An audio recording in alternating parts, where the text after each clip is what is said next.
then you have to build a partner network, and that's huge. I think that, where I believe if there's one bit of advice that I would give anybody, it's that. You're listening to the Open Agency Podcast, where we put you inside the brains of some of the best agency owners, freelancers, firms, and industry experts. Listen in as we unpack the strategies they've used to grow their business and the important lessons they've learned. Stay tuned and make sure to join the community at openagency.org. Hey podcast, what's going on? I'm really excited for today's episode because today I have my friend Mike Gatsby on the show. Mike is the co-founder and chief innovation officer of O3 World, a digital product agency in Philadelphia with over 50 employees. On today's episode, Mike shares how O3 World has nearly doubled in size over the last 3 years, why you need to partner with other agencies, and Mike walks us through exactly how he would build an agency from scratch if he had to start over again as a freelancer. Now, Mike was actually one of the first people who was nice enough to sit down and mentor me when I had first started my digital product agency, Told Media, over 3 years ago, and he really helped point me in the right direction. So I'm really excited to have him on to share some of that knowledge that he had shared with me that was super helpful when I had talked to him at the earlier stages of starting my business.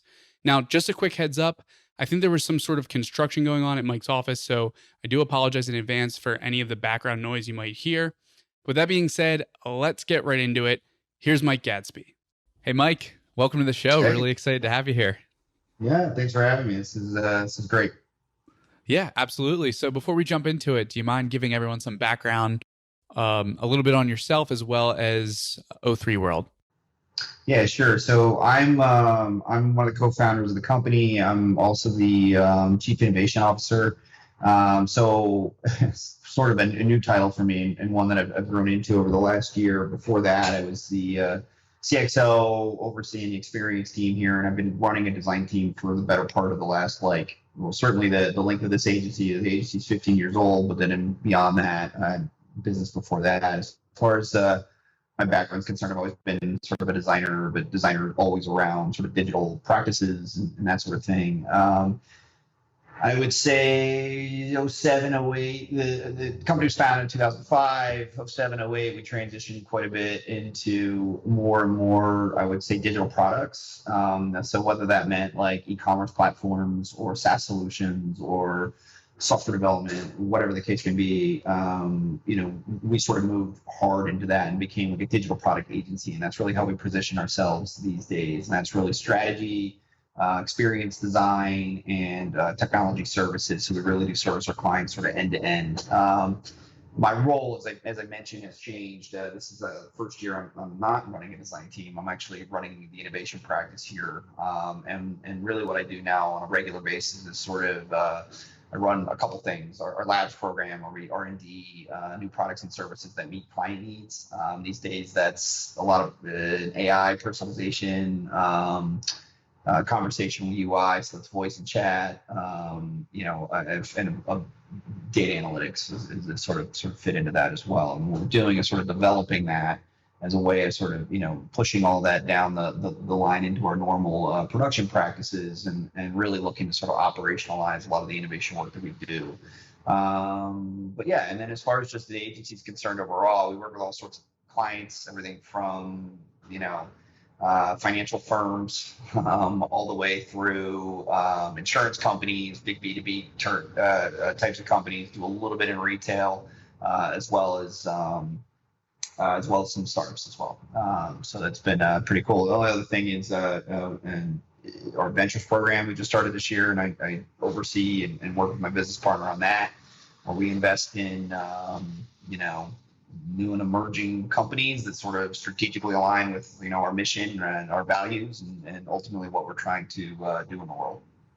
Awesome. And I really do want to dig more into the innovation stuff because what we had talked about in the pre-show was pretty cool. Before we do that, though, I do want to thank you because I don't know if you remember or if you even know this, but I remember it was like 3 years ago when we had started Told Media. I heard you speak at O3 World at your guys' office. I think you were talking about it was like a UX presentation, and then you were one of the first people that I sent an email to sit down with me and kind of help me figure out how to run a digital product agency. And I was pretty clueless at the time, so I do want to thank you. I mean, you were one of the first. I think you were the first person I really sat down with that really helped me, point me in the right direction and understand a little bit about, how to get started running a digital product agency. So Sounds like you're doing well. So I'm glad you didn't listen to me at all. So that's good. No, I mean, that's great. It's good to see your success. I mean, certainly, I think that the industry needs folks to pay it forward. There's no one that helped me in my career that needs my help now. I mean, and so, I always look towards, who's sort of coming up next and what can we do to help sort of, speed processes. I believe that's how good products built. It's sort of on the shoulders of others. And I believe that's how, the best businesses are developed. I'd like to believe that the world would be a bit more of a friendlier place if, we all just sort of take coffee with the folks every now and then. So I'm glad it's worked out, though. Yeah, definitely. And I know you're a big design guy and you've been running design teams for quite a while. And you guys have kind of shifted a little from, being a product development agency to an innovation partner. And that's kind of how you've kind of shifted the business. So I just want to touch a little bit on that and why you decided to kind of make that shift. Yeah, so I think it's important to note, like we're still like foundational to the organization is still strategy, experience design, technology services. I mean, so all of our clients still take full advantage of that. I think what you're seeing in the industry though, and we see this all the time is, and it's a good thing, is you're starting to see like UX practices and development practices really mature within the organizations that we'll typically work with, which is a great thing. You're building advocacy on the client side. You're certainly able to provide more value when the people on the other end sort of live and breathe that value. What has happened though is because of that, then as every agency, every business needs to evolve, and ours is sort of evolving more into, okay, well then what's next? And what's next is sort of, okay, now we're talking. It used to be, all right, we just need to build a real proper awesome app or SaaS solution or e-commerce site or whatever the case may be. Well, that has now evolved into building really awesome and remarkable customer experiences. And those customer experiences are generally sort of built on 5, 6, 7, 8 touch points, right? Everything from whatever happens in your sales and marketing funnel all the way through the product itself. Maybe support plays a role into that. And then you have all like the back and forth communication that occurs.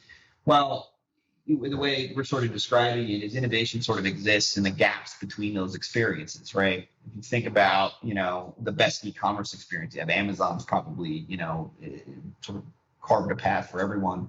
But what makes it so awesome is that everything's easy. There's no part of that experience, everything from ordering the product to having it shipped to you to actually getting it. And even if there's a problem, the opportunity to sort of, reply back and sort of solve those problems, right?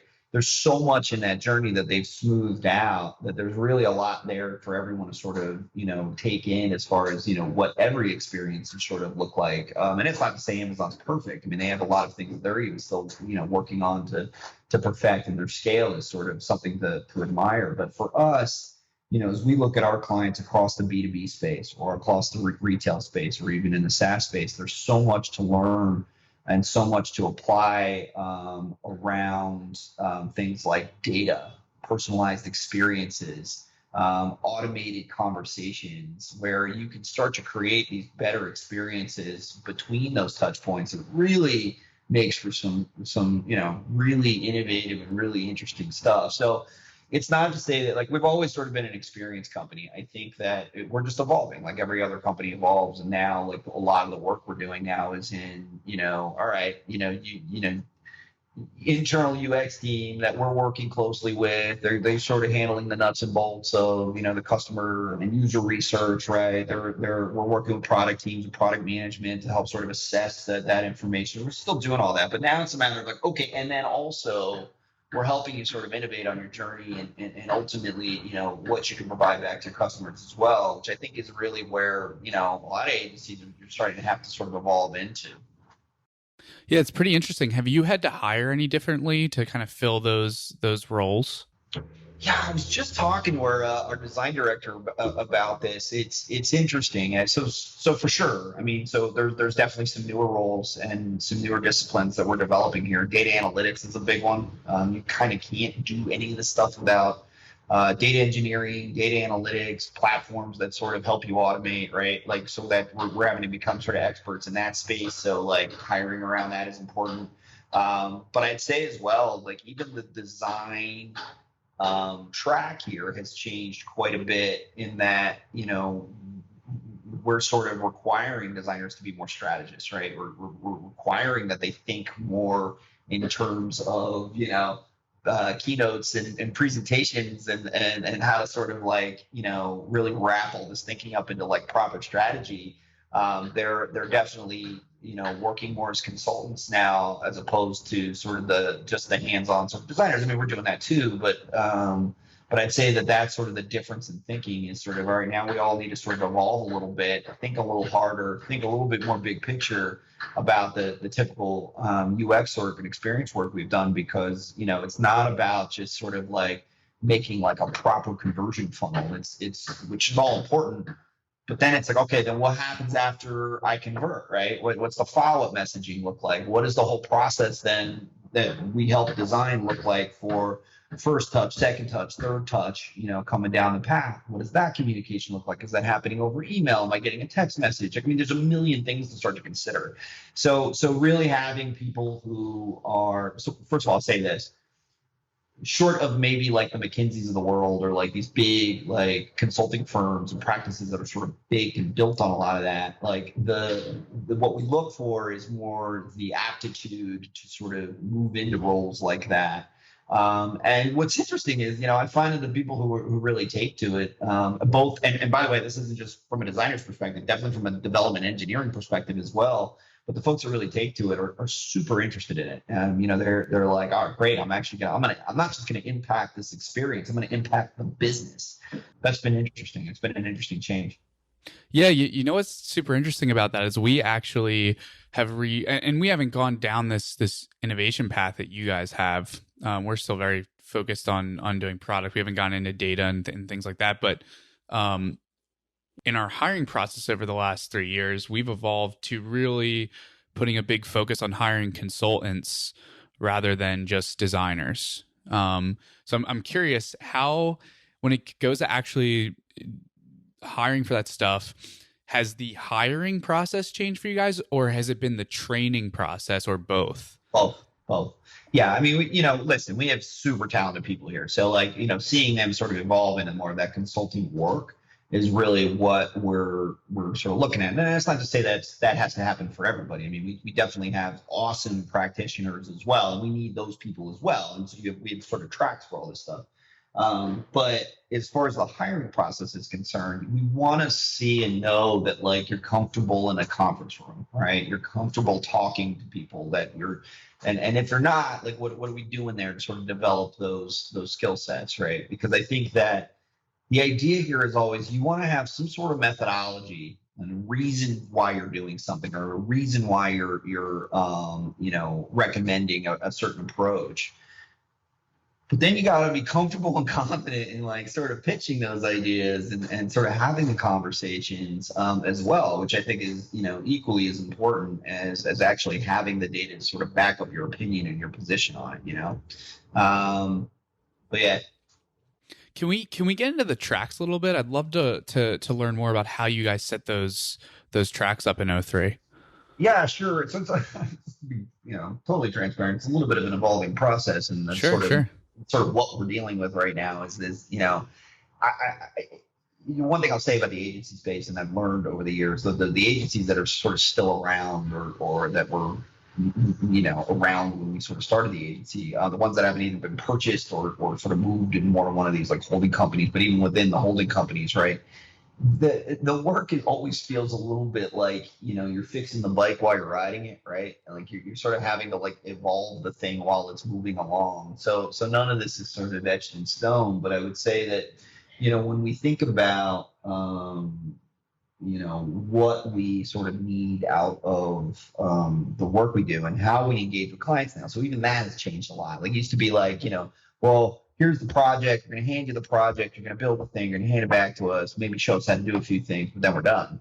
We don't do that anymore. I mean, now it's like, I would say we do that, but like a little bit. I mean, everything we do is sort of relationship based. So it's like, all right, well, we're going to come in and maybe work with your in-house team.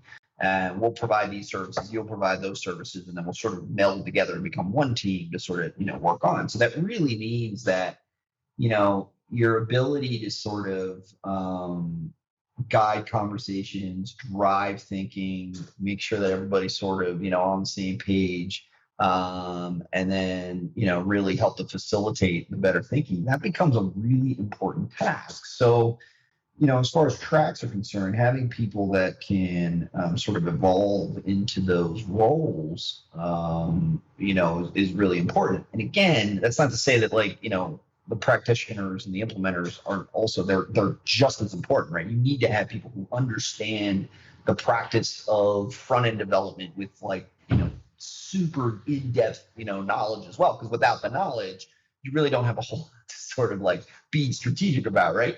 So there's a sort of a combination of both of those things that we want to make sure that we're developing. But like within all that, it's just a matter of sort of looking at, all right, you're talking to the employee about sort of, okay, where they're at currently, where like the track that they ultimately want to be on, right? This is what I'm comfortable with. These are the things I aspire to do, and making sure there's alignment in those, it's sort of one track or the other, and sort of driving them down that. And there's two total tracks, right? Yeah, but again, I'm sort of making it like it's like an AV scenario. It's really not. It's like there's a gray area between all that. It's just a matter of sort of work that they want to do, and like we have like a big like skills matrix, and it's like I sort of fit in here, and these are the new skills that I have to pull in. So it's just far messier than that. I'd love to believe that it's just like, nope, I'm doing this, I'm gonna check the box, but just our client work's messy. So like not every engagement is the same. So it's a matter of like what opportunities do we have to really put people on. But that's basically what it is, right? Like you're either gonna like sort of push into one area or another. But the one thing I'll say about it is there's also sort of this sort of need or desire to like manage people, right? And that's even like a part of the tracking that we look at. Is like not everybody wants or needs to be a manager. Frankly, if you don't want to be a manager, you shouldn't be a manager, right? Definitely. And sort of developing career. So even to that degree, we sort of put them on a manager track. And then there's a whole lot of thinking that goes on with that around, all right, well, how much of your time are you going to spend managing people versus like doing the work? And like, is that in the best interest of the agency and the employee, and et cetera, et cetera. So I think a lot of it is, it's a case-by-case basis with individual employees on like the tracks that they want to be on, and making sure that we're showing alignment with, what our needs are, what our strategic goals are for any particular year, and then ultimately kind of, what they're going to need to achieve to sort of, reach their own goals and on the track that they're on, and making sure that the two sort of marry up. Makes sense. Digging a little bit more into the people that are more on like the consultant track, what exactly are you looking for in a consultant? What makes a good consultant at O3? Yeah, I'd love to call it the consultant track, but it's really not. As I say, it's really, listen, some people are, really comfortable, on sort of the client work. I'd say though, everybody these days is really pushing that direction. I don't know. I gotta be honest. I don't think we have like, one employee here who doesn't interface with a client in some capacity or another. So yeah, definitely. It's just part of the deal now. I mean, everybody has to have some sort of client engagement or client process in some capacity. Some don't. I think that's fine too. But the reality is I would say one of the biggest things is how comfortable are you, within sort of a client engagement to sort of pitch and back up your ideas, right? And I'd say that's like how we sort of look at like growth and value depending on the position you're in with the company, right? Like the more you can sort of be strategic with a client, the more valuable you are to that client and ultimately to the agency, right? So as we sort of see the individual sort of develop over time, those are the things you sort of look at. It's like, okay, you understand the stuff inside and out. Okay, well, can you sort of assess what's happening with that client? Do you have the right information to help them take the next step? To provide that additional value, short of just doing the sort of the stuff that's in front of you, and that's sort of what we look for. Is there's definitely a lot to learn. I mean, one of the things I'll say, there's a lot of people who want to be strategic, and that's great.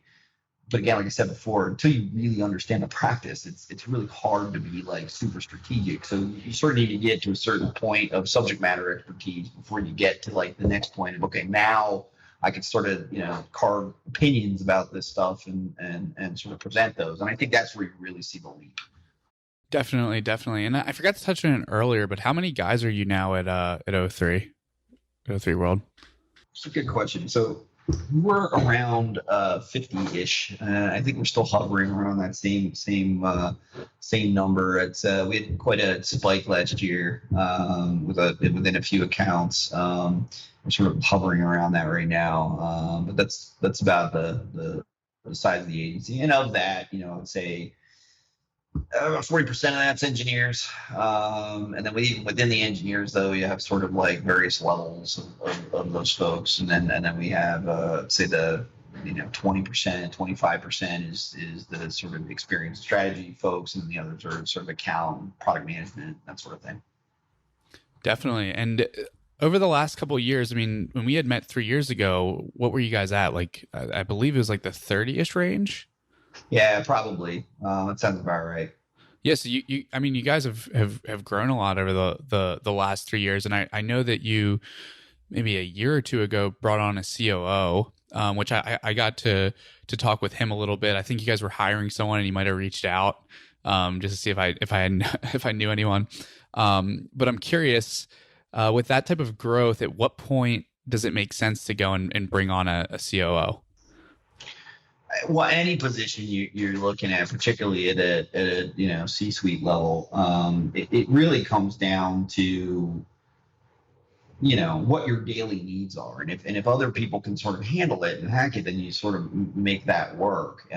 But I think where we really see the change is when you start to move from simply getting things done to building growth strategies, and that's really where you start checking the boxes on anybody at the C level, whether it's CFO, COO, whatever. You're just like, okay, well, I'm going to bring this person in because we have a growth need here that, like, I definitely need these boxes checked, right? I need to make sure that there's, the operations are dealt with, internal IT is dealt with, finances are dealt with. But then now we need to sort of look on to the future and sort of ask ourselves, all right, what's the next 2 years look like? How do we create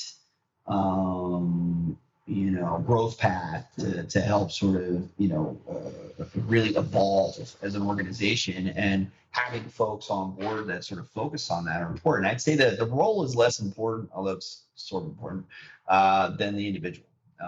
When we think about the people we hire, particularly at the leadership level, it's really important that one, they sort of match the mission and values that we're representing, but then two is that that there's sort of a good strong alignment and sort of what they want to do and ultimately where we want to go as a company. So I'd be less like, it's not a matter of like, well, now I need a CFO. It's like, well, no, do you need somebody to handle the books, or do you need somebody to help you understand your utilization so that you can better distribute your team? Those are very different questions. And when you start to look at what you're trying to do, that's where you start to figure out, all right, I need somebody that sort of does this, and then what level does that look like, and then ultimately, what do I need to invest in the individual to sort of get the value out of them on the back end. Yeah, and just on that topic, what exactly do you look for at O3 World in the leadership roles that you guys hire for? Good people. I'll say this is that anytime we're trying to hire at like a director level or above, it starts with the individual. We definitely have things and boxes they need to check. Skills can get learned. And you need people who are like flexible and malleable enough to sort of work into roles to some degree, but you need strong individuals who are, set up to understand like what leadership really means. And leadership is not a title, although in certain cases it is. It's a role you play in an organization. It's the person who people look to for guidance, and to find people who really play those roles and know that part of it is really important to us. The other part is sort of alluding to before, is the ability to sort of learn and grow is imperative for leadership here. The agency has to evolve. Otherwise, there's not a whole heck of a lot that we're going to be able to accomplish over the next few years unless we do so. But that really means that you need people on board who are, quite frankly, like as interested in sort of the next big thing as they are in sort of efficiencies, as they are in just getting work done, as they are in hitting timelines and deadlines. Like that's all super important too. You can't kind of do one unless you have the other. But really, we say it all the time. We look for people with sort of entrepreneurial spirits, whether they've already run their own business or potentially interested in it someday. I mean, I think that's huge, because I think then everything that they're doing is sort of done from that lens, and then so you see the growth and the value sort of from that perspective, and I think that's served us well with the people who've been successful here. Definitely. So Told Media is not at the point yet where we've gone to and hired someone in a major leadership role. So if when we do get to that point, where should I start looking? How have you found some of your best people that have filled some of those leadership roles? Yeah, you're in an interesting spot, right? Because like your agency's growing. So I'll say this: anytime we've had to like build a new role for various reasons, whether that's sort of an internal operations thing, or whether that's to sort of lead a team in client engagement, however you want to look at it. I would say that, you really still need to start with sort of the value of the individual and who they are, as far as growth is concerned to the company. Are they interested in building a new team? Are they interested in again, I go back to the entrepreneurial spirit, like really sort of helping the company grow? Are they interested in sort of looking at the metrics before and after they started and saying, yep, I did that? That's a different type of person for a growing agency to try to find than someone who's been with a large corporation for the last 15 years. And it's not to say that person couldn't fit well into that role. It's just that person definitely needs to want to like step into a position like that and grow with the company. And that's not for everyone. As I'm sure you're experiencing, the agency life is not all rainbows and fairy tales, right? It definitely has its issues. It's definitely fast paced, and it means that you really have to be okay with sort of taking bumps and bruises along the way. But yeah, I mean, that's what we look for. Then it's just people. It's generally like more tactically. I look for someone who's probably already been in the agency space, right? Who's definitely maybe even done that already. I've helped this agency grow from X to Y. I'm interested in doing it again. Or the startup space is generally pretty good as well, because there's a lot of the same ideas. I'm helping a company grow. I'm helping a company go from 15 to 30 people, from 30 to 50 people, from 50 to 100, right? And that's even like where we're at right now. I don't know. Keith and I, my business partner and I, have never really looked at numbers. Like we need to be 100 people. It has more to do with the opportunity. And the one thing about growth is growth means that you have a lot better people on board. And when you have better people, that means you have more opportunity. When you have more opportunity, that means the stuff just gets more interesting. So for us, when we focus on sort of who to bring in, it really is a matter of sort of, okay, well, what new opportunities are they going to open up for us? And then ultimately, like, what's the next big step that we expect because that person's here? Definitely. And on this topic of growth, I'd like to transition a little bit and talk a little bit more about O3 World's growth. So when it comes to actually growing the company, it seems like from what I've heard so far, there's, a big piece of it is positioning and like strategy of like, okay, how do we want to move forward? And then the second is hiring the right people to execute that plan. So I'm curious, how has O3 World been able to grow so well over the last 3 years, getting from a 30-ish person team to 50-ish? Yeah. So we've taken advantage of opportunities. I'll definitely say that. I mean, the only thing I ever get upset about, and there's always plenty to get upset about, but I always just expect that like mistakes will be made. I expect that, we're not going to do, everything exactly correct all the time. I mean, that's how you grow and learn, right? But the only thing I get frustrated with is when we don't take advantage of like an opportunity when it's basically, smacking us in the face. We've done very well at really looking at the position we're at with an existing engagement and saying, what more value can we provide back to this organization? How can we help them drive more business? And ultimately, what else do we need to do to develop that relationship? And those are the areas where all of the growth comes from.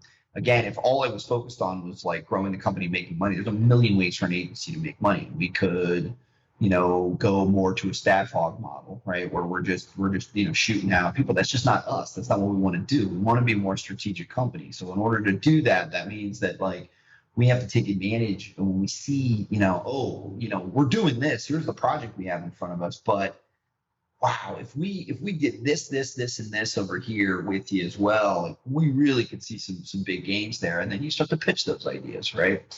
I find traditionally that some agencies are more about like just making sure they're pitching ideas without really thinking about how those ideas impact the bottom line. I think we've been pretty bottom line centric, which has been good, but also makes it hard because you sort of accountable to all that, right? So I think we've been good on sort of focusing on those opportunities, really delivering on them, and then making sure that we can show, to a large degree, return on the investment as far as the actual product's concerned. But the other thing too is like we've never, again, I said this before, we've never really been hyper focused on, the size of the company. We've never been like, all right, we want to be this big. It's always really been measured growth, and that's allowed us to be more sustainable, I think, financially. But it's also really made sure that every step we take, we're able to sort of look at it and go, yep, that's the right thing for us, and let's take the next step. There's definitely been some missteps along the way, some stuff we've gotten into that it wasn't the best, maybe the best fit for the company. But we tried it and we figured out it wasn't the best fit, and then we sort of took the next step from there. But for the most part, we've been trying to be very measured about everything that we do, and then really, take advantage of opportunities as they present themselves. Definitely. So in terms of actually going and getting that new business, what has worked really well for you guys in terms of lead gen and bringing in new business? The agency space is always rough in this category. I would like to believe that we could just like spin up a PPC campaign and then business would double overnight. That would be like the easiest thing in the world. It just doesn't work that way.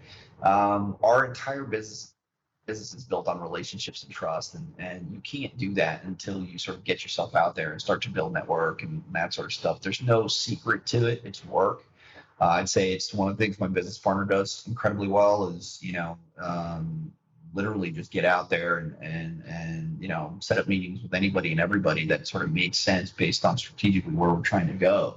It's been more organic than anything. Anything we've tried from, I would say, a more traditional business development road has had some gains here and there, but I'd say it's really just been in handshakes and lunches and coffees, and you just keep pushing, and then what's big for us, and one of the big shifts that we made, I would say, when we started focusing more and more on product, is stop looking so much and spending so much of our time chasing new accounts and start looking at expanding existing accounts. Because the opportunity, particularly with product, right? Product is about sort of nurturing an experience and sort of seeing it blossom, right? You can't do that if your sort of eye is always on the next thing with another client or a potential client, right? So really focusing on, building business around our existing book of business was a really good shift for us, and it made so much more sense. And then ultimately, I think we've had a much better relationship with clients. The work's better, the output's better, our employee experience is better because they really get to see kind of the fruit of their labor, right? And like all of that sort of happened. So I'd say those are the big things that have sort of helped us. I'd love there to be at some point some magic wand that just says, "Yep, we have more money now."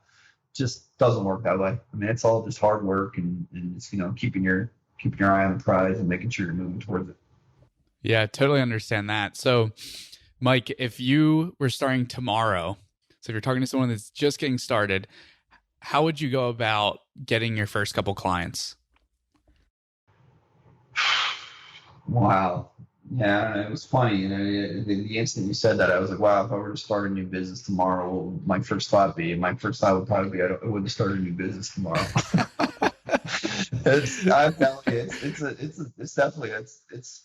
takes a certain kind of person to commit to it. And as I've gotten older, it certainly is, it's got its own stresses and strains. But listen, I mean, one thing I'll always say is like, being an entrepreneur means that like you sort of, you buy in. You got to buy in 100%. There's no sort of tiptoeing in and tiptoeing out. Like you either are sold or you are not. And there is no gray area in that, because otherwise it will not succeed.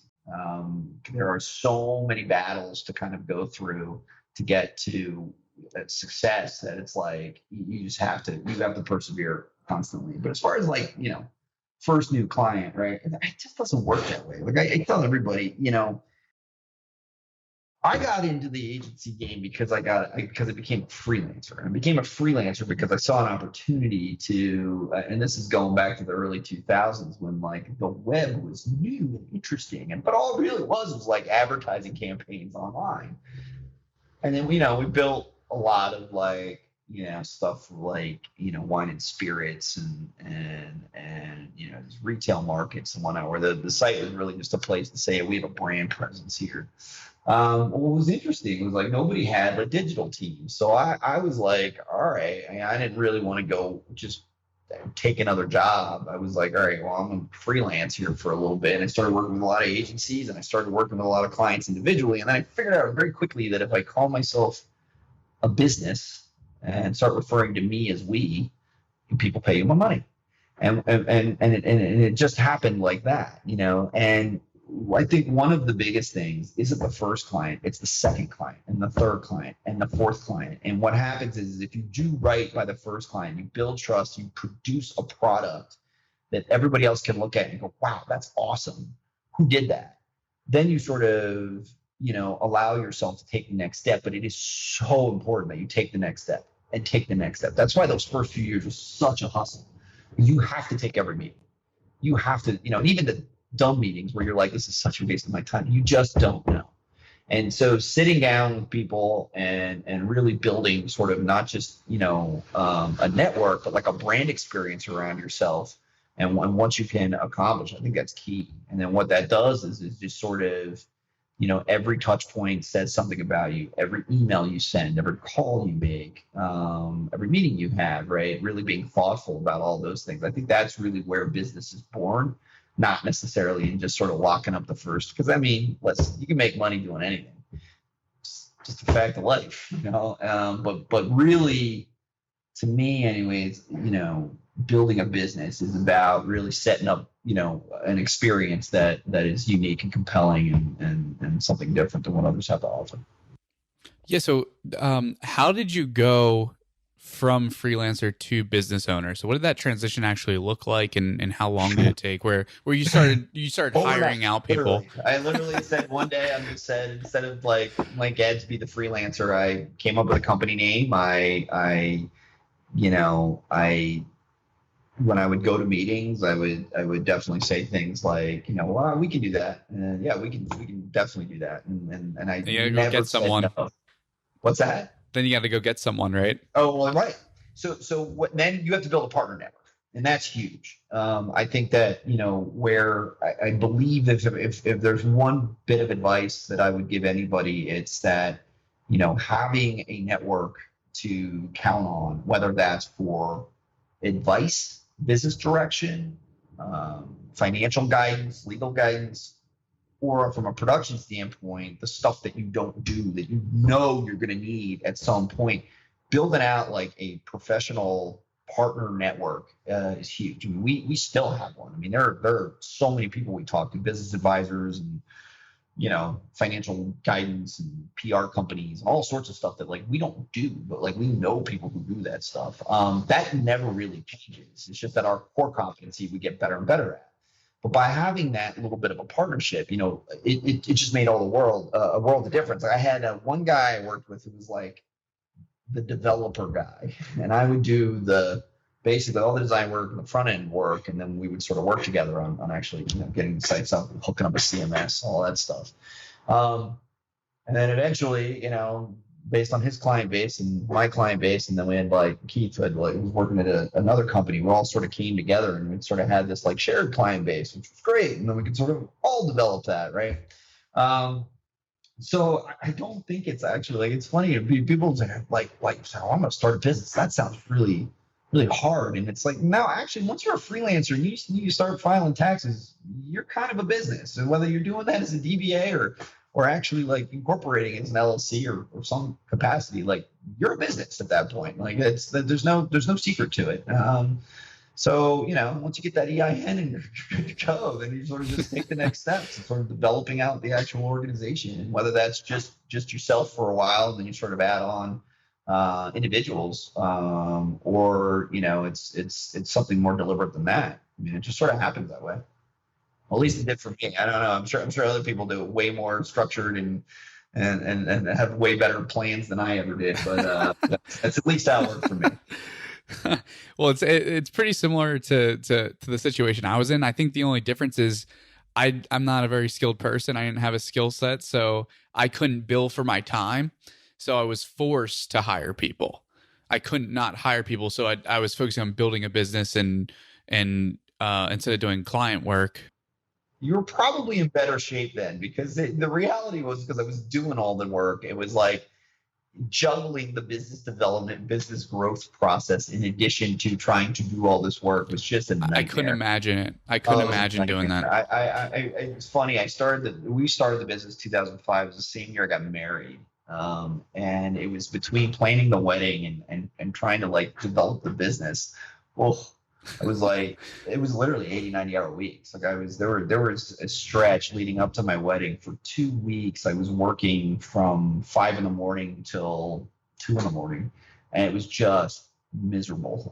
But like we had to do it. We had to get it up off the ground. You had to make the commitment. You had to actually get it done. And looking back, there was way better ways to do all that. And I would say it's the only thing I give everybody recommendations. Like you coming and talking to me was a really good idea, right? Now, whether or not I gave you good advice or bad advice, sort of you can determine that at the end of the day, right?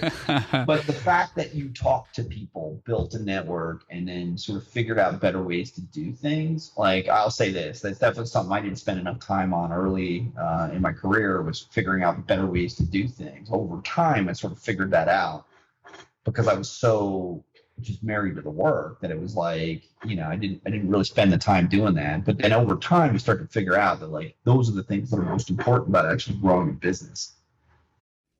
Yeah. So I'm really curious. So you started the business, you started hiring people. They were freelancers that you were hiring, correct? You didn't hire them as employees? No, actually it's a little bit different. So I had my own little business for a few years, and then everybody I was sort of working with, I would say they were also freelancers as sort of was I, right? So we would sort of partner up on projects, and we would like pay each other depending on the amount of work done and all sorts of stuff. Once we started 2003 though, I think we had our first employee within 6 months. Oh wow! We needed help right out of the gate. I think I'd already had a pretty established portfolio of clients. Our one business partner did as well. Eventually, he left the business, but Keith had accounts as well. So we really, we were hustling to try to service everybody, and then it just became clear, especially with the time that I was spending, like can't do this forever. Literally won't survive this. So we brought somebody in pretty early on, which was great. And he ended up being with the company, I think, 7 years. As we were sort of growing, he then moved on to a larger agency, and now he works at Google. So I feel very good about all that. It's a good first hire. jumpstart his career, right? Yeah, now he's on the West Coast and enjoying life out near San Francisco. So, but it was just really obvious really early on that we needed the help, and then that wasn't a difficult decision. But I'll say this, I mean, we had portfolio clients already sort of built up.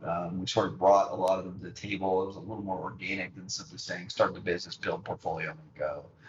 So it's just a little bit different based on how we started, but yeah. Yeah. So, and you had mentioned earlier partners. So, I'm assuming when you say partners, you're referring to maybe bigger agencies or companies that do something that you don't, where you bring a client Not in. necessarily. Actually, for us these days, it's a little bit of both. Sure. Where we need, it sort of depends. So we do a lot of work at an enterprise level, right? So there's a lot of logistics around that, particularly when you talk about like the financial space and compliance and infosec and all these things that like you kind of have to have experience with. I mean, if you don't, it makes it kind of hard to work within the constraints of what we're doing. Sure. But we still found partners and companies, or like 4 or 5 people that made a lot of sense for us to work with on the stuff that we didn't do. We also have partners that are huge, 200-person companies that are doing things like SEO and paid search and that sort of thing as well. So I think really finding what fits for you is a matter of sort of asking, what part of this do I want to own versus what parts am I willing to sort of give away, and then am I going to be the strategic lead, or is my company going to be the strategic lead on this, or am I comfortable sort of playing a sub role to sort of somebody else sort of taking the lead and owning the business? Well, thanks for sharing that. I think what you said is pretty important for people to hear that might have a smaller agency. There might be bigger agencies that those smaller agencies could partner with when they're specializing and doing something really, really well. Oh, for sure. And I would say in particular now, again, it goes back to what I said sort of early on, right? As I sort of see the evolution of UX and development occur within the sort of businesses that we work with, those sorts of services are, I would say they're still really relevant and definitely are in need, but it's very competitive. When you get into services that are really like specific, like the one partner we work with, that's one of our ventures partners, is they're an AI agency. They consult on AI systems and frameworks and but more importantly on like whether like the why, like, okay, like, well, you can't just sprinkle some AI on it. I mean, you gotta have a reason to be, leveraging AI or ML. Sure. So really helping to sort of guide that process is important, and you can't just like say, okay, I do that now. You have to have some experience doing that. So finding these really like hyper specific like niches and then sort of developing from there out, I think is a really good way of sort of organizing your company. Because we did that early on. I mean, and we still every now and then partner with larger agencies, and that's fine. I mean, if we play a good role there and we provide value, there's no issues with that. I think though that that's a really good avenue for any, especially small agency, to sort of get experience on larger accounts, and then certainly sort of grow from there. Definitely. So what I'm hearing from you, if you were going to start all over again tomorrow, your kind of growth pattern here is, number one, build portfolio, which might mean do like a project or two for free to get portfolio if you really want to move fast. You're hitting on a topic. We should dive into that a little bit. I don't ever believe you should do free work.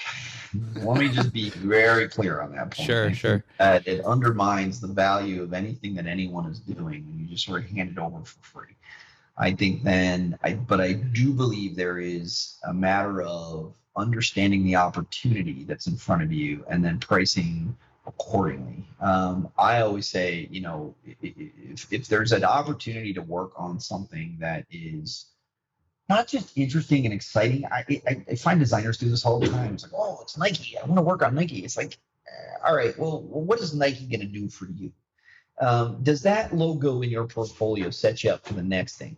Or is it more important about starting the relationship, creating an account with them, and then developing that? Because that second part, to me, is what's more important.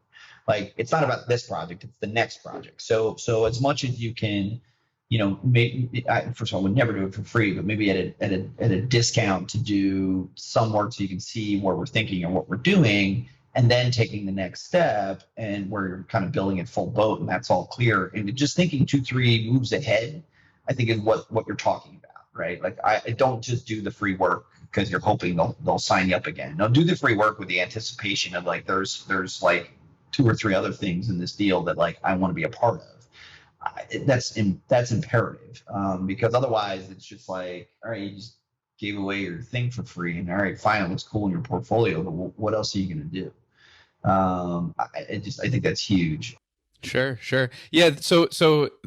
When it comes to working for free, I'm a little bit opposite on the opinion there. But from more of a freelancer perspective. So like if I was thinking like, okay, I'm a newer designer, I have a year of experience, and I want to start a company, I might go take on a project that would look really good in the portfolio, that do a really good job, possibly for free, like being smart and strategic about it. But that's given the fact that's like kind of balancing out speed. Like if I don't think I can get a client that's going to pay very quickly, and I'm like, I can land someone super quick if I just do something for free, that's something that's when I start considering, working for free, but doing it in a smart way. We never did anything for free in the early days, but we took on I think our first project was like a $600 project. It was super. I remember my wedding. Keith and I like high-fiving over. I think we got $1,500 to build a website for like a little restaurant in Philly. And I remember being like, "Nice, you got that much money." It's just like hilarious. And I look back, dude, I was pumped. Like, oh my god, like I was when we landed our first.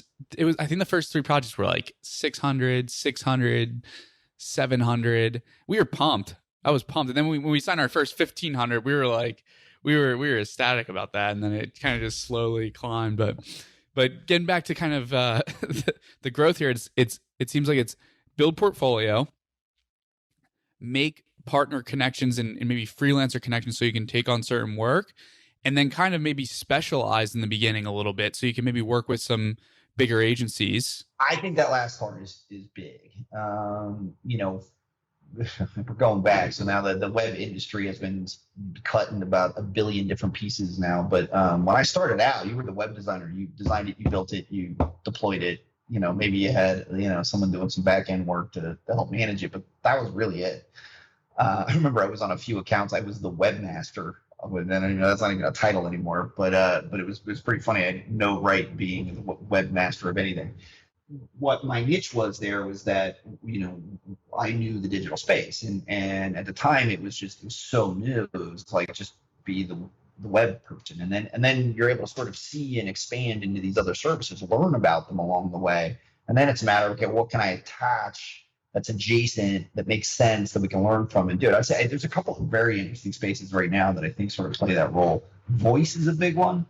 I think voice technology is an area that it's new, and it's becoming more and more acceptable in a customer experience to have this voice experience. So that's an area where I've seen whole agencies just get built around voice and voice platforms. So I think it's the same, but that's a really big deal. A lot of new and emerging tech. I talked about AI, data. I mean, those agencies popping up left and right just around those topics. So really finding those newer areas where agencies don't have those specific services. Yeah, I think it's huge. I think it's an area where you can immediately provide value. You can immediately say, you can reach out to every agency in an area. Hey, here's what we do. This is how we do it. I see you have a client portfolio that does this, this, and this. Here's a couple ideas on what we can do for client X. See, that's not free work though. That's pitching, and that's different. Oh, totally. Totally. You know what I mean? That's saying 100%. Let me give you a sense of what I'm talking about. That's communicating. I think that's a little bit different. But I think what that does is it provides a really clear idea about okay, I got this, and I know very specifically about what to do with it. Oh yeah, and that is totally different than doing free work. I mean, when it goes to actually building those partner relationships, you don't want to be coming from the angle of like, hey, I'll work for free. Because then, if someone sent me an email saying that, and it was like a small company, I'd be like, oh, they probably don't really know what they're doing. Right. Whereas like if you're specializing and like you're really good when it comes to voice, and we have a client that could really use that type of service, that's then I want to hire and partner with someone that I can really trust to take that over. Absolutely. Absolutely. Yeah, so so I do want to switch gears a tiny bit and get into something I find very interesting, that you guys have started an investment arm at Yep. O3 World. Right. And the reason I find it interesting is we were talking a little bit earlier, and taking equity in companies, because anyone that's listening right now in the agency space, the freelance space, everyone's been asked, It comes up hey, all the time. Hey, you can work for equity, and it's like equity doesn't mean anything. exactly. And but you guys have percentage of nothing is still nothing. So you really have to be careful with that. Yeah. Still nothing. So, but you guys have decided to start an investment arm. So I'm curious what the reason was for that and kind of how that looks.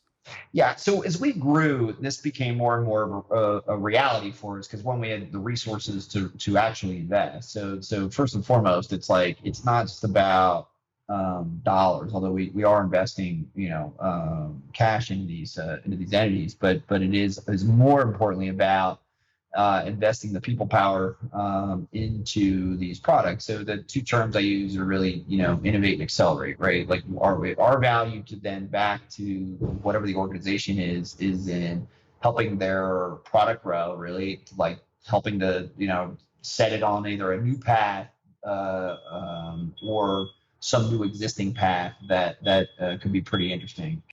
So Ventures is about strategic investments into, the way we say it, is organizations that we believe in. And when we say strategic, what we're trying to do is find companies that sort of can help us expand either our service offering or our footprint into certain markets and areas.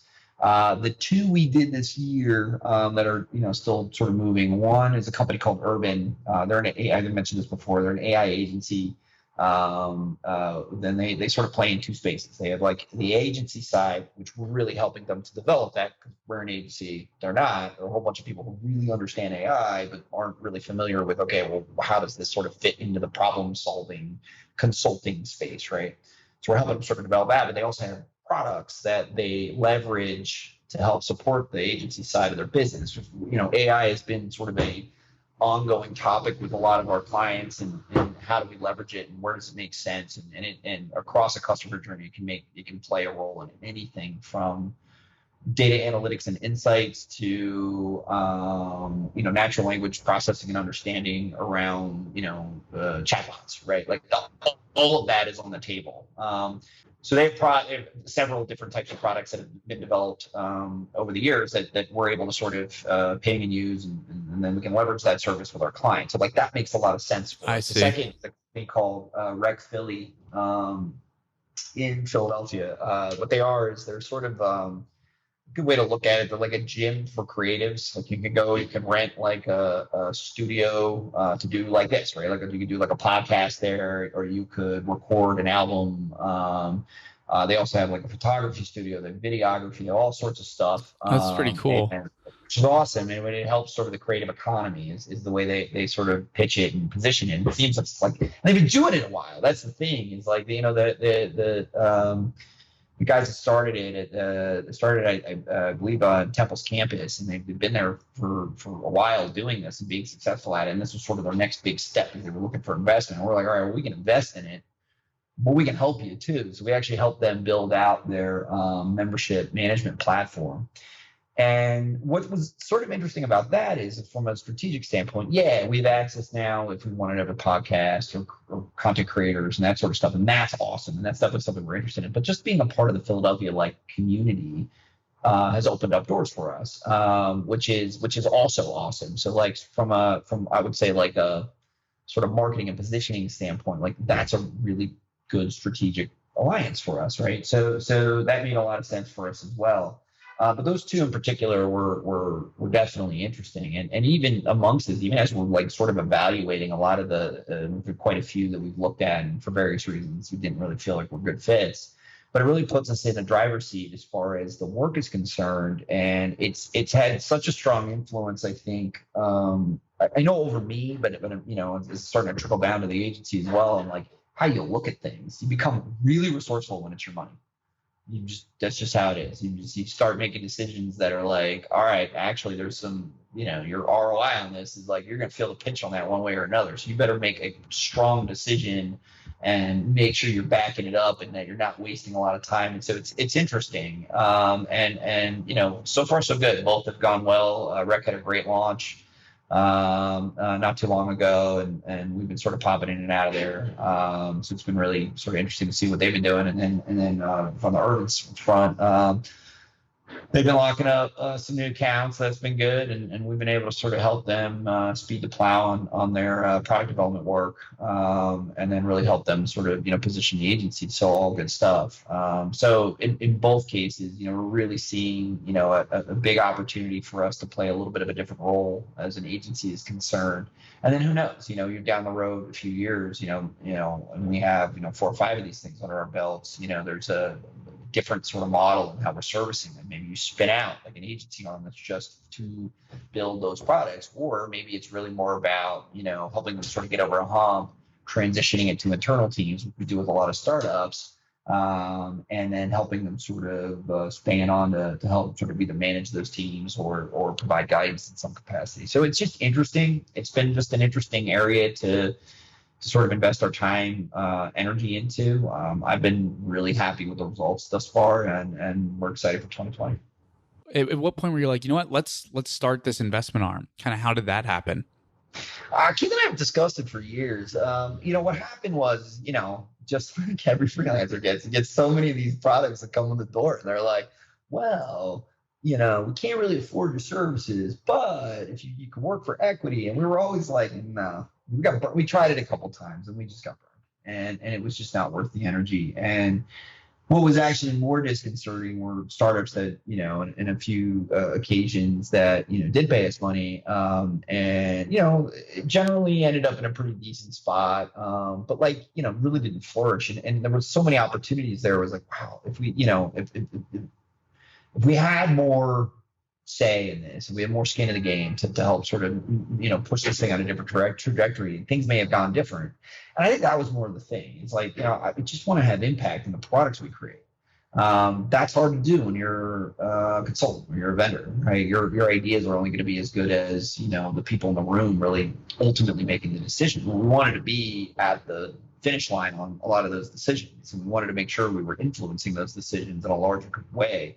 And how that really turns out, I don't know. It's new, right? You just spun it up officially this last fall. That we've been working on it in earnest over the course of the last year.